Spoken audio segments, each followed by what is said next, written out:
Our investigation continues tonight into Chad Franklin Suzuki. The Metro dealership who advertised deals that many customers say are not being honored.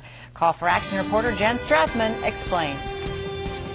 Well, it was a deal with no payments for life or just a small payment, but it was a deal that's left many Metro consumers crying foul. But tonight, we go beyond the ad, beyond the hype, and follow the paper trail for this deal or no deal.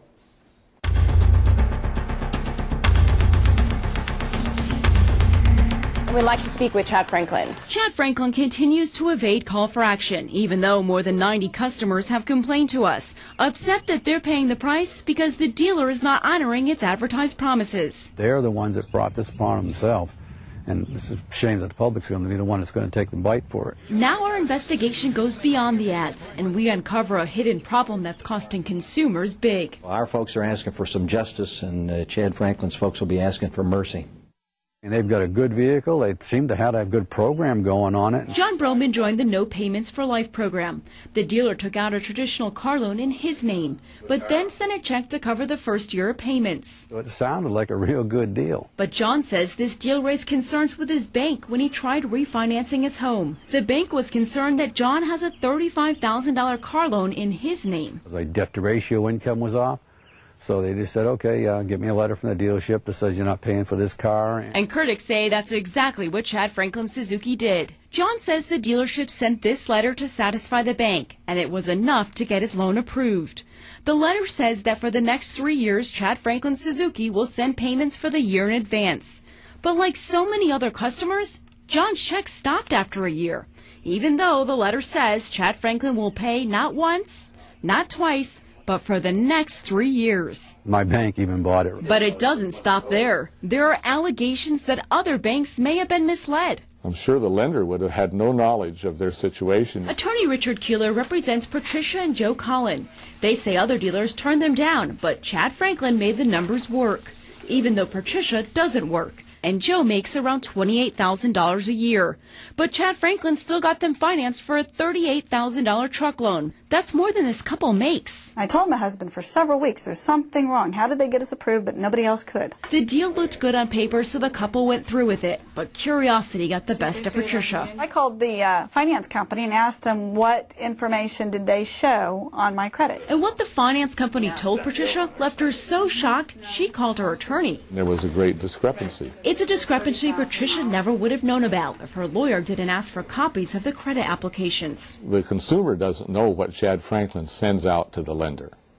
They don't see it. Joe says he only saw this credit application, which asks for your address and income. But the couple's lawyer says the dealer gave the lender this typed application. And you won't believe what you're about to see. The two applications, they don't match. They changed the amount of time they had lived at their residence. We wrote down that we actually lived in our home for 3 years, going on 4 years. But the dealer's application shows 14 years. That's a difference of 11 years. And that's not all. They changed the salary that Joe Collins was making. Joe wrote that his salary was $2,400 a month. But $2,400 became $6,400 on the dealer's application, a difference of $4,000. Joe also wrote that he's had that job for 1 year, but the dealer's application shows 11 years. This time it's a 10-year difference. I couldn't believe they would actually do something like that.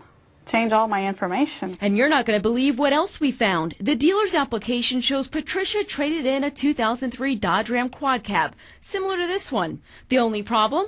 Patricia says she didn't own a quad cab. She says her trade-in was this 2003 Dodge Caravan. The dealership phoning up the data. They have to make the loan look like it's a good loan. And Patricia's loan is not the only one raising questions. In this lawsuit, there are allegations that Chad Franklin violated federal truth in lending law. Michael Whitehead filed that lawsuit and represents another Chad Franklin customer. His salary was virtually doubled. The law says it's criminal if you give false or inaccurate information or fails to provide information which you are required to disclose. The lender was given false information about the income, and on that basis, the lender relied in extending money to the debtor. And that's why consumers are asking the Attorney General to step in. I cry.